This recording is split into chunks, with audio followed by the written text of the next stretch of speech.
Show me, show me. Hashtag deadly. Player one. I can make them put their hands to the ceiling. I can make you disperse cash for the feeling good. I ain't focused on nothing but cash peeling. Yeah, these niggas ain't no shit, they need to kill it. What it do, YouTube? What's good? What it do, YouTube? What's good? It's your boy KM Lucci, and you back with another reaction. We got another installment. Today they getting on Adin Ross top about that boxing, bro. That Brandrisk boxing. It's AKA bad news bears, bad business. It just ain't getting the attention you want. You know what I'm saying? A lot of niggas saying it's rigged. And now it's a situation with Blueface not getting paid out, and Adin trying to pretty much make every stipulation up as to why he not getting a check, and saying that he owe 100 bands for not wearing a certain patch on his shorts. I couldn't make out what he was saying, a rain patch or rain patch or a rainbow patch or some shit on his shorts, but he didn't wear a patch, so it's $100,000 fine on top of many other things as to why he's not getting paid out for his boxing match. I guess every boxer that boxed got paid except Blueface. So he took a L and he took a L. You feel me? Now Whack 100 getting involved. He's on Blueface team, of course. He got to protect his investment, and it's just getting messy, man. So we here to tune into that and see what's going on. Y'all grab your popcorn, grab your bleethons, grab whatever, you know what I'm saying? Let's get ready, man. Let's get into it. Let's get lit.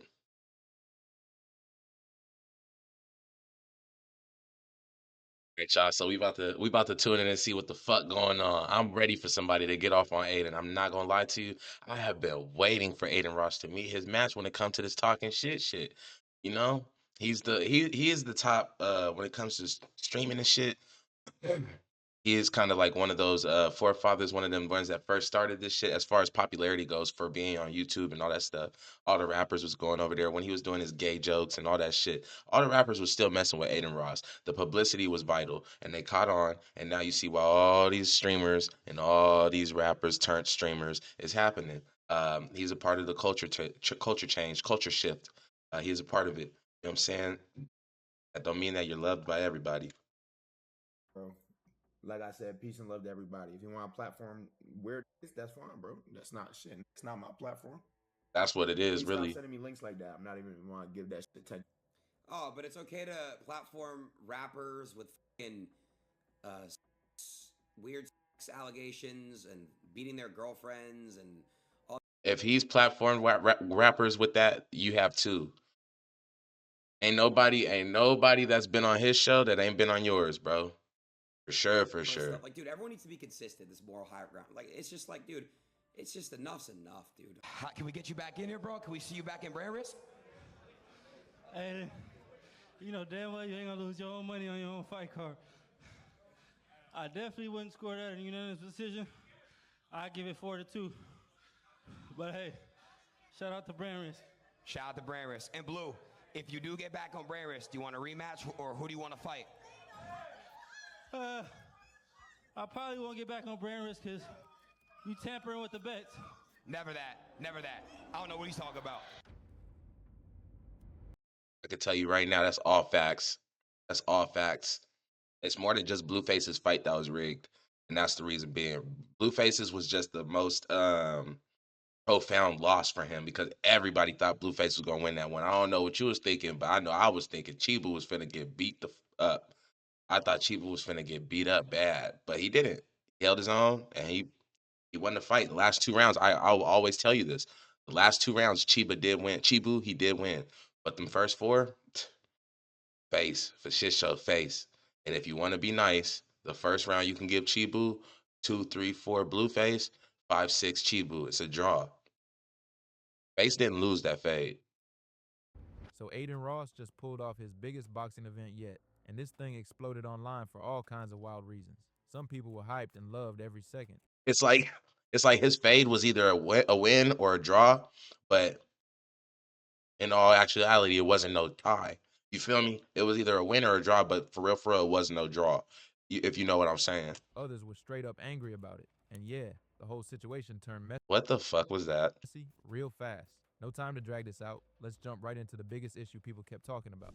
because one name kept popping up again and again. Adin Ross picked the platform and lineup, and on that card, he had someone stepping in the ring named Gypsy Crusader. Now, if you don't How do you have this dude in the room with you and you know what Gypsy is about? You know what Gypsy Crusader is about.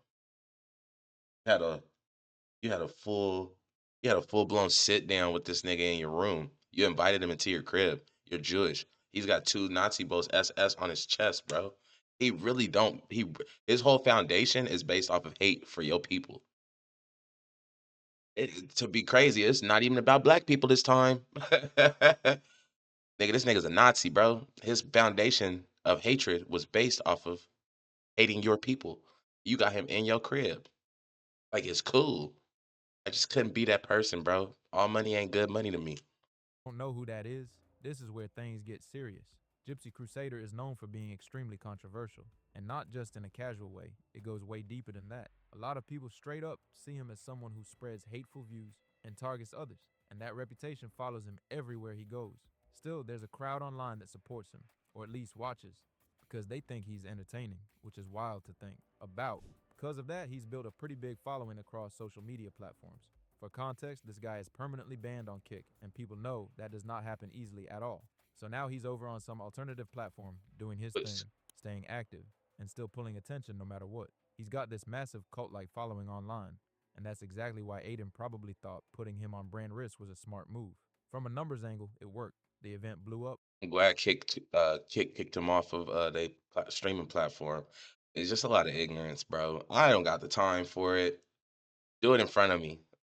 You feel me? I don't care about nothing you saying on the internet, bro. Do it in front of me, bro. Share your opinion with me in front of me, bro. Let's get real about it. Cause they be saying all this hatred, racist shit in the comfort of their own home. But like when they go outside, you really hate me that much? Put your gun down, lace your shoes up, and catch a fade. If you really don't like me like that, match my when you see me on the street, match my statistics, homie. I got a burner this shit. Let's do a 7-step draw, nigga. Put back to back, nigga. We do 7 steps, turn around, right off the hip. Right off the hip. It's only right. It's only fair. If you got a burner, I seen hella videos I seen a video with this one white dude, racist as fuck, and he was going around calling black people monkeys and shit. And it was some niggas that was ready to catch the fade. And he pulled a gun out. And I'm like, what you expect, bro? So like what, you just gonna be able to just be disrespectful and then pull a gun out? Oh, you better not. You better not. I ain't with that, bro. If you really hate me like that, then take me out the fairway, catch a fair one.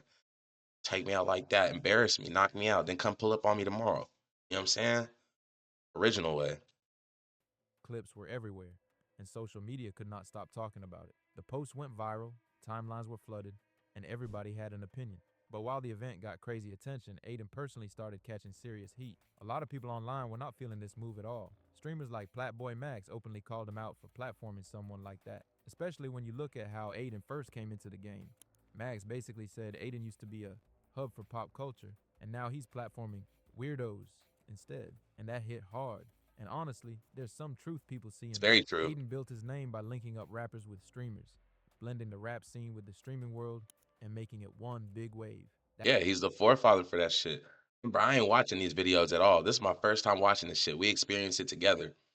It's just facts, bro. If you're up with the times, bro, then you should know this. It's facts, bro. He started all the rappers going to the streamers. It started with Adin Ross, bro. I don't even think Kai Cenat was as big as he was when Adin Ross was starting, bro. Kai Cenat had the little dreads before he got the extensions. Had the little dreads, bro. I don't even think AMP was a thing yet. You feel me? AMP, I believe just had got started when they went to Adin Ross's house, nigga, after his crusade of interviewing hella hot rappers, bro. He started that shit. He can't make that comment to Black Max. And it's like every rapper that done been messing with Black Max definitely has been on your platform, bro. That crossover energy is what helped him blow up in the first place.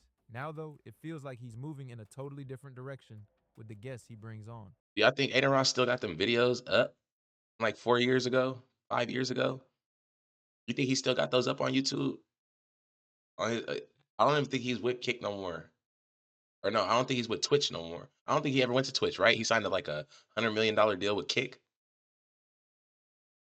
Do you think he still got them old ass videos? The vibe has shifted. The crowd has shifted. The gay joke era, that was the gay joke era.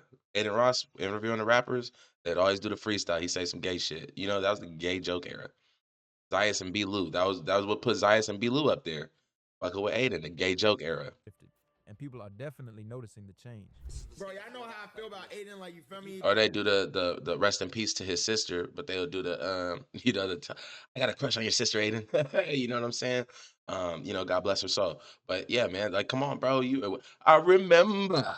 Part of the reason why I started streaming, but I feel like he do be doing some nuts shit, like, which is so weird to me because of where he started. Like, I can't say anything about it. This is my event. I host he started as a hub of pop culture. You feel me? Want to discuss why they thought it was the way it was? But I mean, his career is his career, bro. Like, it is what it is, bro. I'm sorry. So according to Adin, the whole idea behind Brandrisk Promotions is simple. He will platform anyone. He says it does not matter if people love you or hate you. It does not matter what you have said online, and it does not matter what your reputation looks like. In his Doesn't matter if you know what they've said online though. view, this is supposed to be a space where cancel culture does not run the show. He believes everybody deserves a shot to come on his stream, no matter their views or beliefs.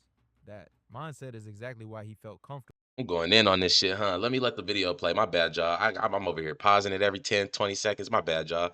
I just really be fed into this shit because I feel like Blueface got cheated, bro. He really did, bro. I want to see the justice in this shit, bro. Give him his bread. Putting someone that controversial on the card, and he is standing on that decision. Adin basically made it clear that he is not trying to filter people based on public opinion. He wants open doors and raw conversations. Then he fired back at Max and said the criticism felt like a double standard. He argued that Max was calling him out for hosting someone like Gypsy Crusader. But at the same time, Max brings rappers onto his streams who have faced different allegations and public controversies. Adin's point was simple. If you are going to call someone out, keep that same energy across the board. Everyone should really stay in their own lane. You're a streamer, bro, and as a streamer, you're here to express yourself. You came up from expressing yourself, and Max, you shouldn't really cater to cancel culture because you've been canceled, which is not real, multiple times by the community you're trying to stand by. There's nothing wrong with platforming people that have platforms, which, by the way, they don't just hate black people. He hates Jewish people, too. The name is literally Brandrisk, and I just don't appreciate people trying to tell me, what I shouldn't and should do on how to stream. I've been doing this for years, bro, and Brandrisk is something going really well, and this is the most successful event. You don't have to like Gypsy. I wanted Gypsy to lose, too. He won. But it's just really stupid. These streamers pick and choose when to call something out. Everyone needs to be consistent. They need to be consistent. Then don't watch. Don't watch my event. Don't support my event. Don't text me supporting it. Then don't watch. If it doesn't live up to your morals, then don't watch. Like he right on that, but controversy sells, bro. And you're in a line of fire. You're in a ring. You're in a business where that controversy is gonna sell because they got to sell these fights. So you put yourself in that stipulation. My bad. I gotta turn my light on, y'all. Put yourself in that stipulation. Like I said, all money ain't good money, and we don't know the situation. He might be under contract. It might be a situation where he couldn't say no, even if he didn't like the situation. He has an obligation to because he signed a contract. You know what I'm saying? So I can understand that being it as well. You know what I'm saying? It's messed up. If that is the situation, then it's messed up. And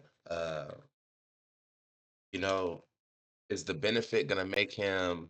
Is there any type of benefit to make him want to come back after his contract is up with Brandrisk and with hosting the Brandrisk fights? Because this is a big one, man. Like I said, it didn't start off with hating us. The Nazi hatred, that shit started off with hating Jewish people, and that's him. That's his classification. So it's like, damn, tell me how you really feel. It's that simple. And I see communities getting on people's asses for pulling up. Dude, these streamers don't give a fuck about you. They all text me, they call me, we're friends outside of the shit. It's sad. The parasocial shit, it's cringe. Bro, like I said, peace and love to everybody. If you want a platform where that's fine, bro. That's not shit. It's not my platform. Please stop sending me links like that. I'm not even want to give that shit attention. Oh, but it's okay to platform rappers with fucking weird sex allegations and beating Put a name on it. Put a motherfucking name on it, dog. Put a fucking name on their it. girlfriends and all this stuff. Dude, everyone needs Put to a name on it. this moral higher ground. It's just dude, It's just enough's enough, dude. Now, here's where the big difference comes in. There's a huge gap between someone having an allegation floating around online and someone who built their name off, going Hatred. live and repeatedly using hateful language for hours at a time. Those are Yes. not the same thing at all. An allegation is just that, an allegation. Sometimes it is true, sometimes it is not, and sometimes it never even gets proven. That is very different from someone openly showing certain behavior on camera over and over again. If a person gets officially charged and locked up, that is a whole different conversation, and then people are going to look at it way more seriously. But if it is just talk online with no proof, it gets way more complicated. You can still say, yeah, maybe you should not be around that person. Maybe it is not a good look, but it is not automatically the same level as someone who is publicly pushing hateful stuff as their whole brand. That is That why this part. debate is messy, because some streamers pick and choose when to stand on morals. And that Niggas be trying to make anything about business, bro. It's like, nah, fuck all that, bro. You just don't got no morals. You gonna try to make whatever type of bullshit, you gonna try to make that shit sound justified all for the money. And that's lame ass nigga activity. is what people really notice. At the same time, I honestly think Adin probably should have never brought Gypsy on in the first place. His entire image is built around spreading hate, and that is exactly why he even has a fan base. Multiple online communities have already had issues with it. I even saw the YRG, Your Rage community, giving Rage backlash just for attending the event, even though Rage has shown up to almost every Brandrisk so far. Put up to a stream, to an event off stream to support my friend in one of his biggest fights ever. Like what? What's wrong with y'all, bro? Me and Adin haven't spoken in months. We haven't had a conversation in months, right? Just because he got different views and shit, I got different views, and our communities hate each other, we just haven't spoke. I put up to a stream, to an event off stream to support my friend in one of It's called morals over money right there. You feel me? Shout out Munchy B. That's morals over money right there.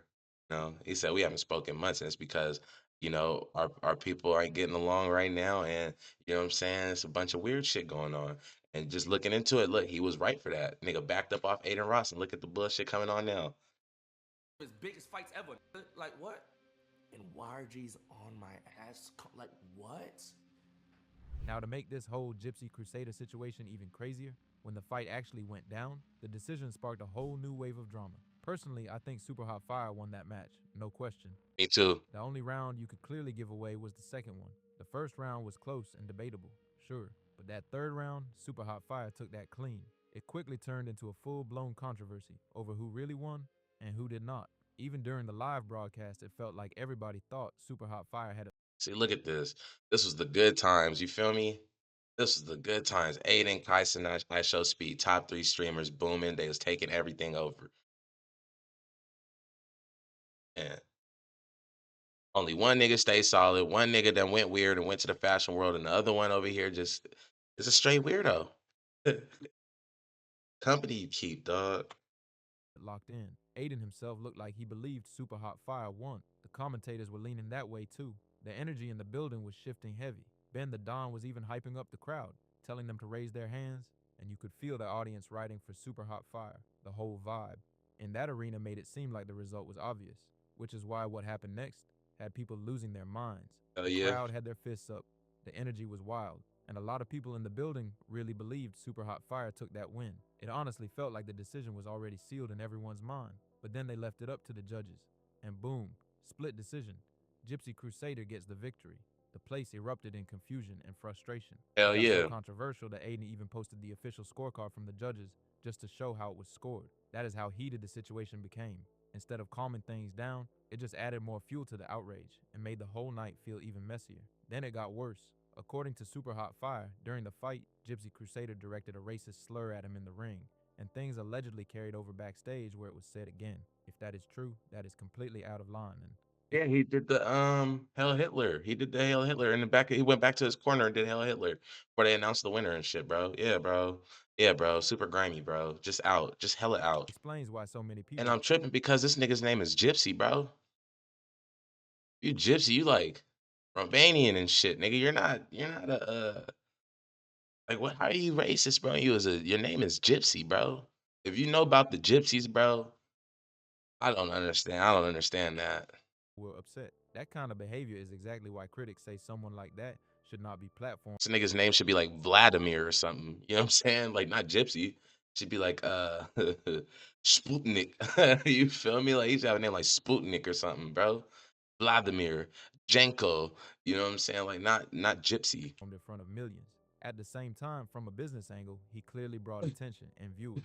Combat sports have always had loud, controversial personalities that draw eyes to the event. Some fighters build hype by saying reckless stuff, then switch up later when the spotlight hits different. It is a risky formula, and when it goes too far, the backlash hits just as hard. Every time, gotta put respect to it. To all my brothers and sisters, I love you guys. Always salute to the power that it be above. I thank you guys. I never wanted anything to harm you guys at all.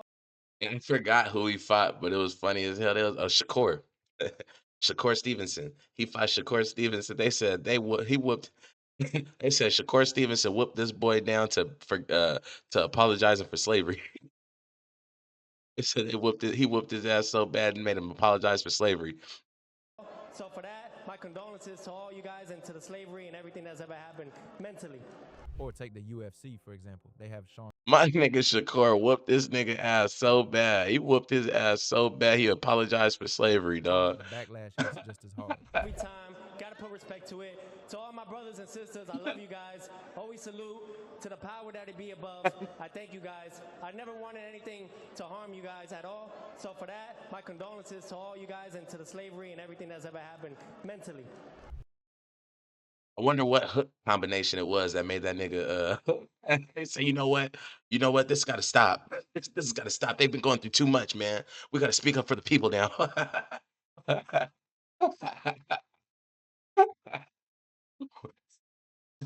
Like, what round was it you got hit into having to apologize for slavery? Nigga, you ain't even white, boy.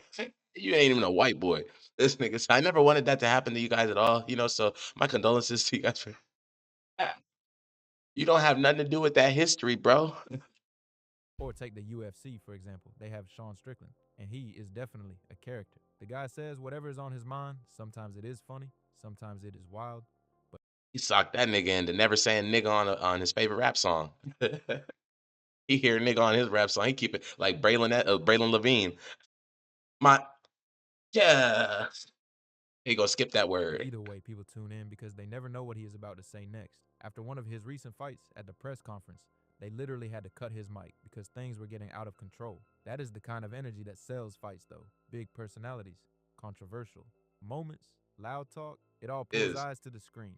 When someone Muhammad Ali mastered that. Muhammad Ali is the reason why the boxers talk the way they do now.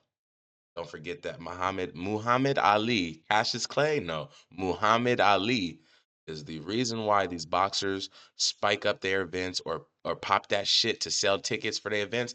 Muhammad Ali is the reason being, bro. The best ticket seller of all time. Muhammad Ali. Ali Boumaier. already has a huge fan base, it makes the promotion even bigger. That is pretty much the angle academics was coming from too, saying these types of figures bring attention and numbers. But at the end of the day, it is academics saying that, so people are going to take it however they want. Right. The idea of like boxing promotion is the reason why he's like putting a guy with one eye, Charleston White, in the ring. You're putting a guy with no neck. Like you want like a wow factor, the train wreck that people turn their head. It's the gimmick boxing, the gimmick. Having a guy who's genuinely racist. That's like, that's not a it's gimmick. like having, I don't know, like it's having. If you put like That's not a gimmick, bro. Having no neck, that's a gimmick. Having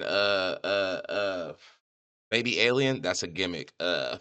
One eye Charleston White, that's a gimmick. You know what I'm saying? Like that's like a disability or whatever that they running with to exploit them as an entity of entertainment. You know what I'm saying? Like it's a gimmick. Being racist is not a gimmick. That's a hatred in your heart. That's not a disability. That's a way you live. You know what I'm saying? That's a lifestyle choice. Like me smoking weed, that's not a gimmick. That's a lifestyle choice.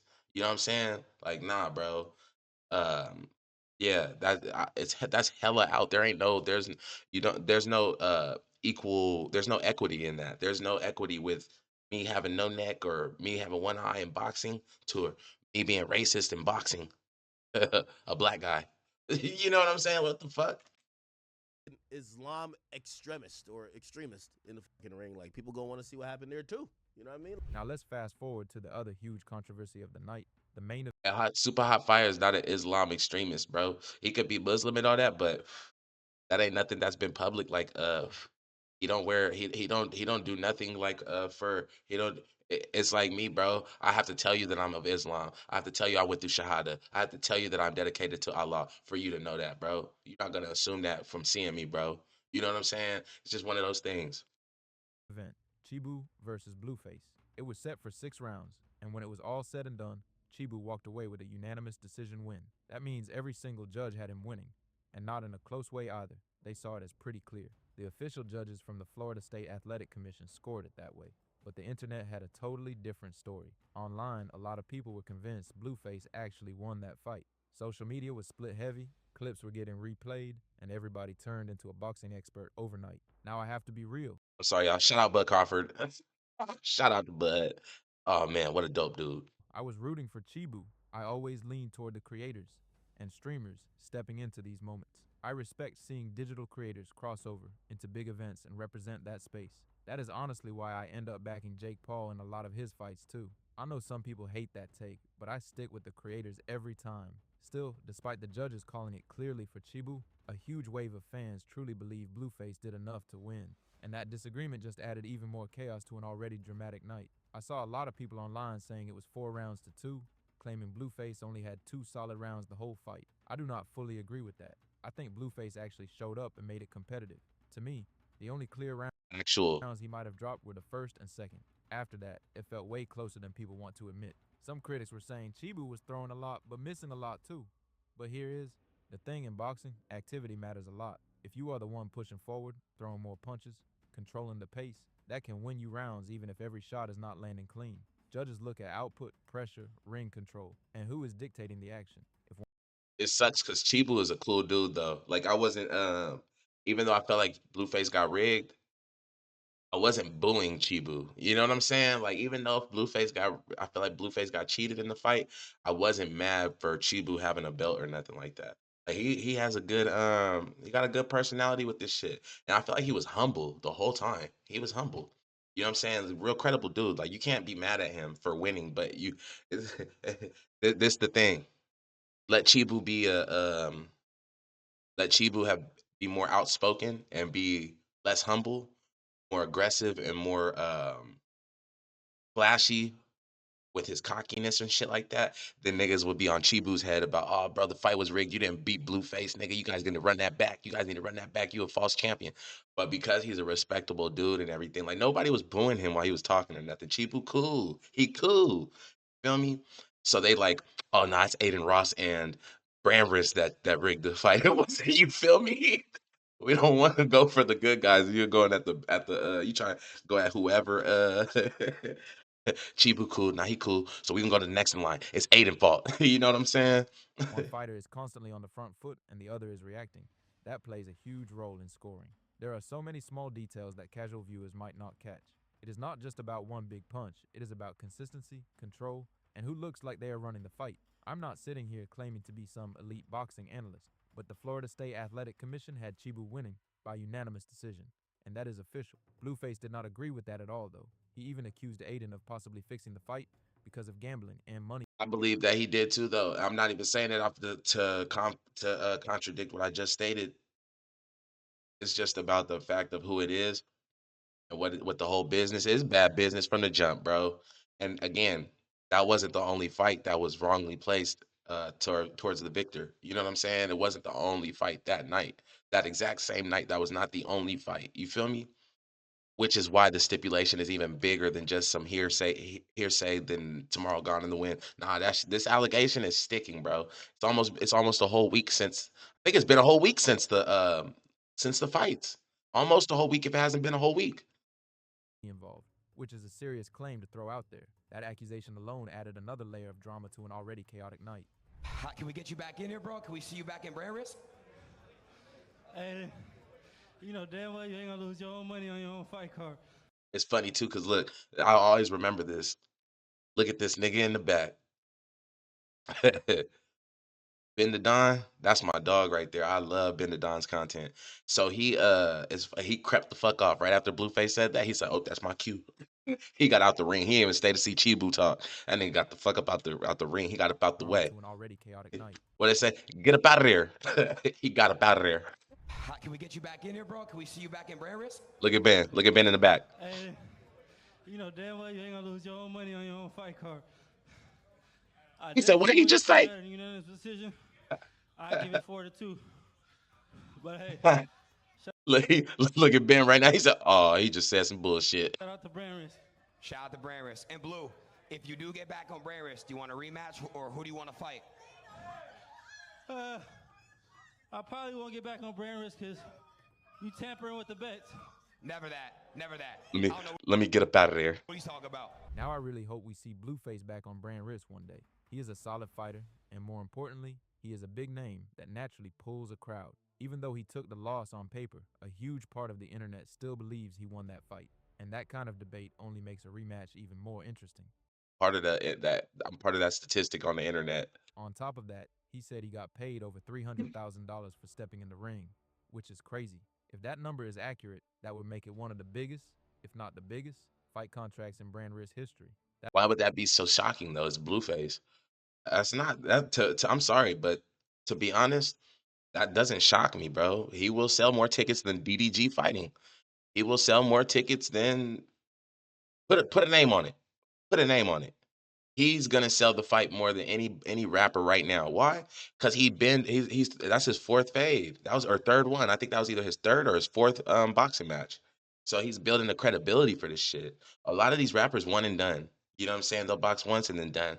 So like, yeah, bro. And his fan base, Blueface is a viral guy off of IRL content. He's viral off of what goes on in his life, right? So he could have an argument with his baby mama, post something on Instagram with his baby mama tripping in the background. He's going viral for about 2 weeks. You know what I'm saying? He goes and in the studio makes a song, right? And to be honest with you, I agree with Wack. He hasn't had a hit song since he got with Krishan. He hasn't had a hit song. Not like Dead Lokes or Respect My Crippin' or um how the West Side just catch me slipping. Who? But what's it called?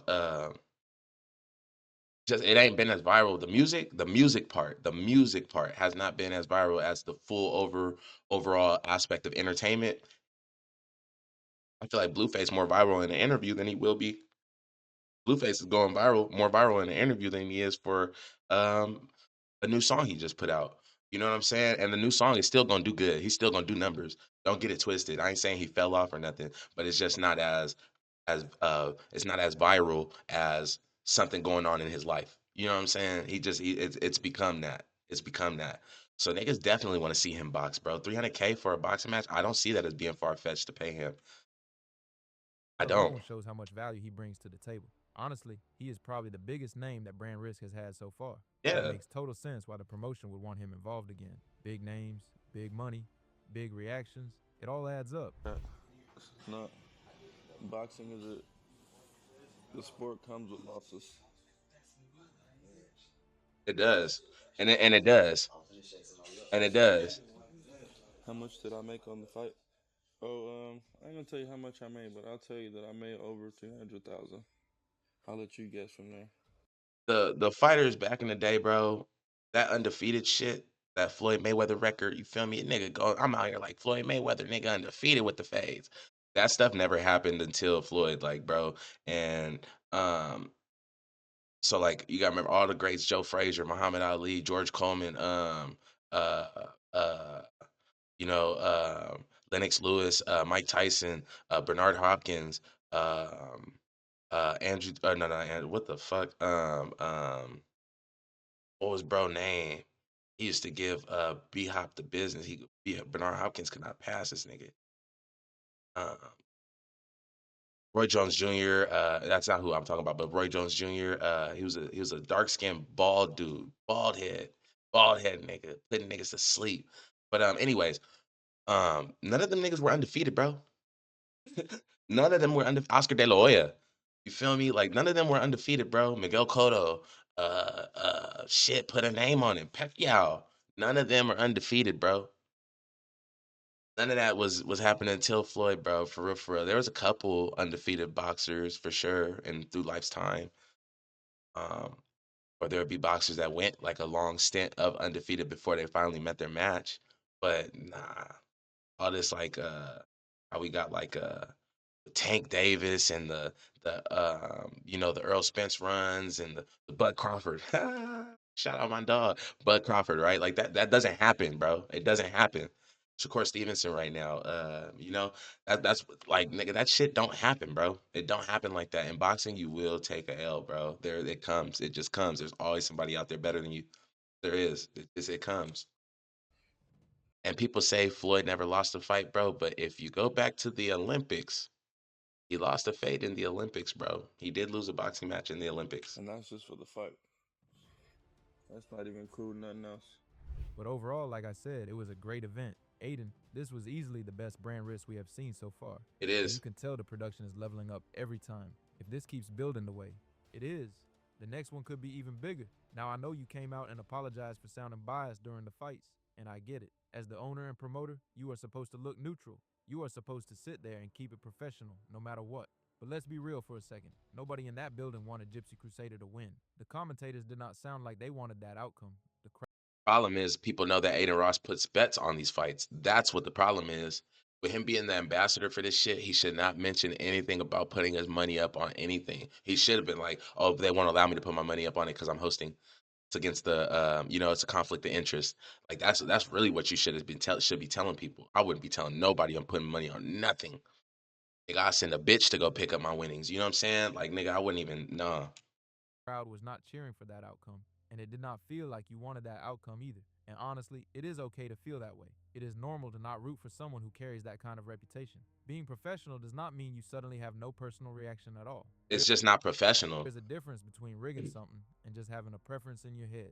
Look at someone like Dana White. I am sure there are fighters he secretly hopes lose all the time. The only difference is he is not sitting there on commentary reacting live. Nope. We do not see him until after the fights are done. And by then, he can keep it cool and balanced in front of the cameras. Exactly. What's Dana White's favorite line? It was the best fight I've ever seen on UFC. That's all he do. That was the best fight I've ever seen on UFC. That's all he say, bro. Go up there, shake the winner's hand. Keep it simple, bro. Don't talk too much, especially if you putting your bets on the fighters, bro. I would not mention that. It's a conflict of interest, bro. It's a conflict of interest. It is.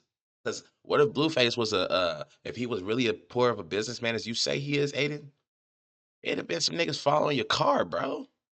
I'm gonna tell you right now, if I was salty about losing a fade and I didn't get paid and all these other niggas did, yeah, nah, we cool. Let's do an interview, bro. Let's set up a stream, man. And let's sell it. Let's sell it.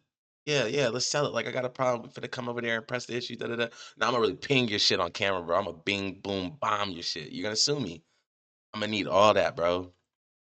That separation makes it easier to look neutral, even if you are not feeling neutral inside. At the end of the day, Brandrisk is starting to feel like a real force in this influencer boxing space.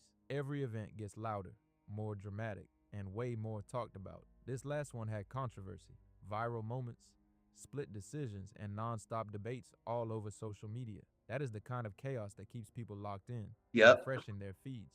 Adin is clearly trying to build something that stands out from the rest. He is not playing it safe. He is not sticking to one lane, and he is willing to take risks that other promoters might avoid. He for Sometimes sure not that playing it gamble safe. pays off heavy with views and attention, and sometimes it brings backlash that follows you for weeks. That is the price of running a loud platform in today's internet world. Yeah, What cannot be denied is this: people are watching. Whether they are hate watching or supporting, they are tuned in.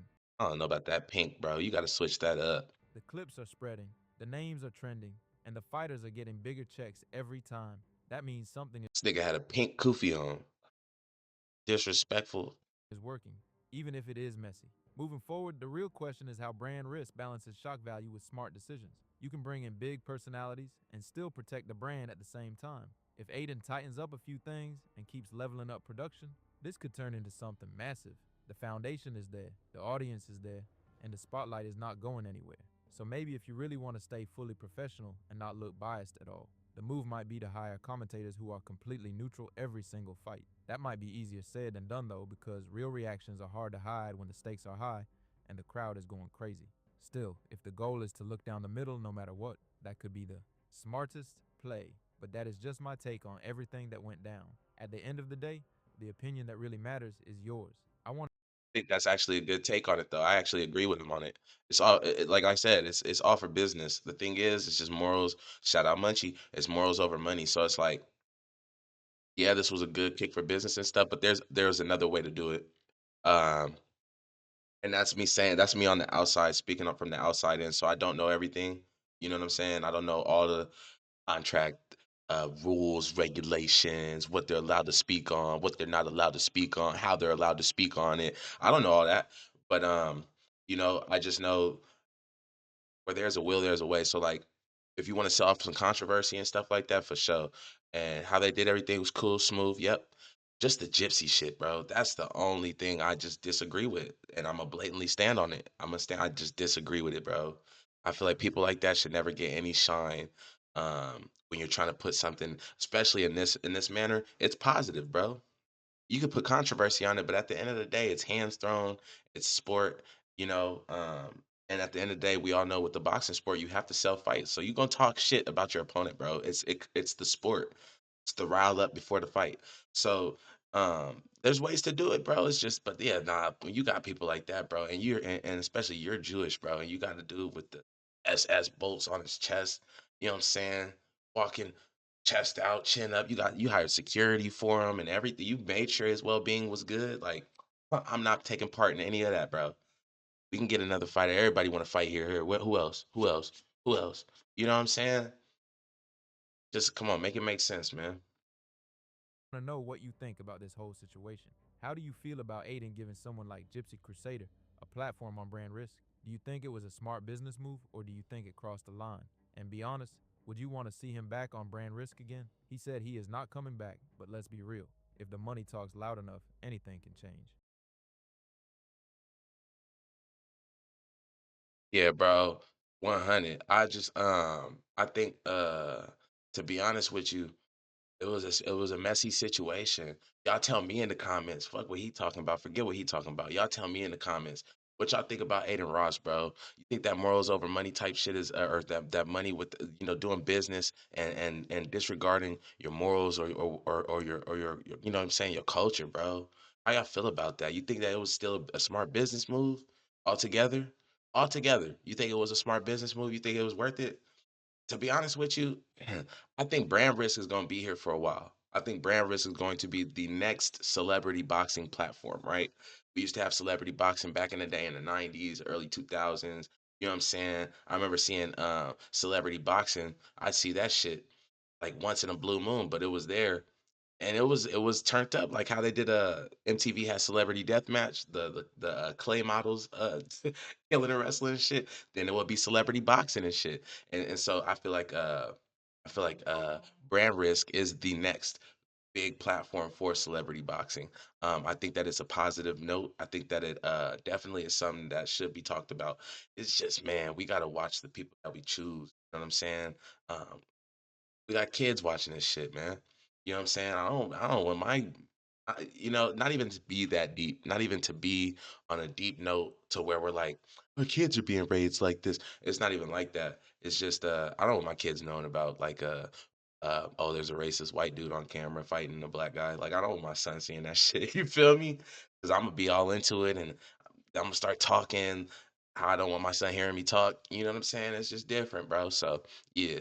But what y'all think? Leave it in the comments, man. Go ahead and like the video, and if you're new to the channel, subscribe, hit the bell so you see every time I drop some new shit. I appreciate the love, and we out.